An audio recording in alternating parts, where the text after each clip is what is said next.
She turns to me, looks lovingly into my eyes and says, Jack, what's Peri-Peri? I think this was actually quite a seminal moment culturally. I feel like this was the routine that educated quite a lot of people as to what Peri-Peri actually was.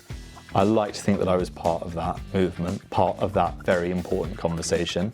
This was the moment that it happened. Until this moment, until this, routine on the BBC, I don't think anyone knew what Peri-Peri was. This is one of my favourite routines from my early stand-up shows. And if you can get past the horrendous brown winkle pickers that I decided to wear on Live at the Apollo, it's actually quite a funny joke. I really wanted to get into a relationship, and lo and behold, they're pretty bad though, those shoes.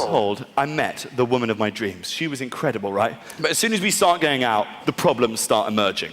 There's a terrible edit point there as well, where my hair goes from all over my face to suddenly being spiky again, which means, how did that happen? It must have been some magic of editing. Like, she intimidated me. She was the older woman. She liked doing things that I wasn't comfortable with. Like in the bedroom, for example, that was a nightmare because she liked to be experimental in the bedroom. Now, when it comes to the bedroom department, I'm quite English about the whole thing. Quite sort of English Victorian, right? I want 3 minutes in the dark, then we both roll over, assume the fetal position, and cry for a bit. That's how it should be done, all right? And none of this talking as well. I hate the talking. This is the element that I can't stand. They say during sex that a woman should lie back and think of England. I think that they should lie back and think of London, and more specifically, London Underground. Don't make any eye contact with me, and don't you dare start a conversation. Really was not concerned about getting laid back then, clearly. Not giving a great account of myself, am I? That's why it took me so long to lose my virginity. Get on TV and then come out with all of this. The relationship, it didn't last. And it was my fault. It was all my fault. It was a Friday night when it all happened, okay? Because she had arranged dinner and then a movie. Now that sounds quite fun. Now, we've got to bear in mind as well that the only reason that I did this routine on television is because I wanted to get sent a Nando's card. So you may notice that I do say Nando's quite a lot of times. I'm amazed the BBC allowed it. She's a sophisticated, mature woman. This was sophisticated, mature dinner. And I hate going to fancy restaurants on dates. Because if you go to a fancy restaurant on a date, they make you look like an idiot. Oh, how I've changed. If you take a girl on a date, you need to go somewhere where you can look like you're in control.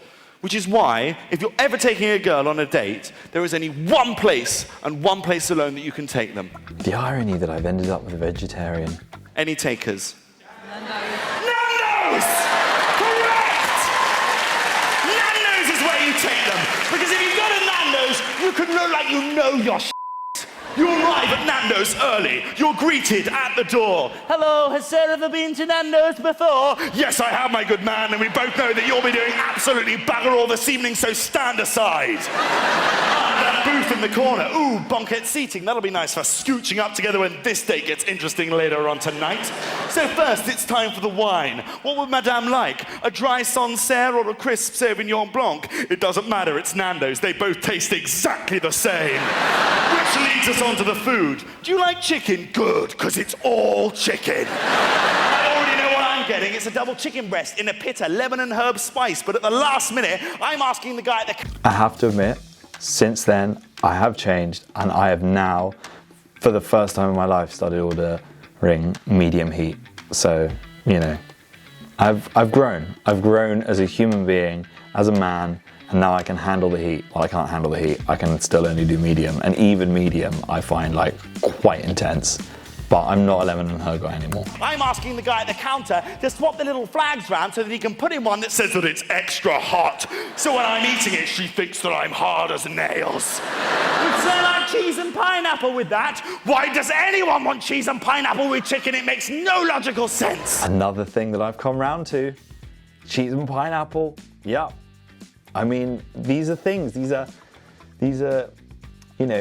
tastes in life that, as your palate matures, you become more accustomed to these kind of unusual pairings, and cheese and pineapple is one of them. Nando's knew all along. I was a Philistine back then. I didn't understand these things. I didn't understand that cheese and pineapple could be enjoyed with chicken. I didn't understand that you shouldn't wear brown winkle pickers with jeans.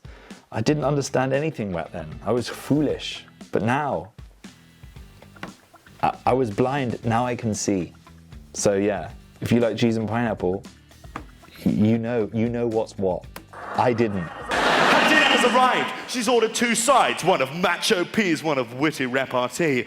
At this point in proceedings, ladies and gentlemen, she is eating out of the palm of my hand. Mainly because I've forgotten to get the bloody cutlery from the tuning up list. But it doesn't matter, because he's about to ask the question that every woman asks. This is the killer. This is make or break time, whether she's going to get into the cab with you or not. She turns to me, looks lovingly into my eyes and says, Jack, what's Peri-Peri? I think this was actually quite a seminal moment culturally. I feel like this was the routine that educated quite a lot of people as to what Peri-Peri actually was. I like to think that I was part of that movement, part of that very important conversation. This was the moment that it happened. Until this moment, until this, routine on the BBC, I don't think anyone knew what Peri-Peri was. This is the final penalty in the shootout at Wembley. This is make or break time. A very good question. What is Peri-Peri? I'll let you into a little secret, Hammersmith Apollo. It's a very good question, but it is also a question that nobody actually knows the answer to. So you can make up whatever the hell you like, and she is still gonna be impressed. Peri-Peri, my dear, is a blend of aromatic spices bonded together by the tears of Portuguese widows that have lost their husbands at sea. Il hombre ist il morte, and she's mine. I think a lot of people were Googling Peri-Peri after they saw that routine to check whether that was true. It's not true. The reality is, all these years later, I think I still don't really know what Peri-Peri is. I did that whole routine for years and still never bothered to find out what it actually is. I think it might be like a chili of some sort. It might not be, maybe it's a herb. I have no idea. I genuinely still don't know what Peri-Peri is. But I do know that cheese and pineapple is good with chicken. So at least I've learned that. And I did get the Nando's card as well. It worked. They saw that routine and were like, this guy, he should be one of our chicken ambassadors. And so I was given a Nando's card and it all worked out great. In fact, it didn't. I then ate a lot of Nando's on that Nando's card, got very overweight, started getting the Peri-Peri sweats, and had to hand it back.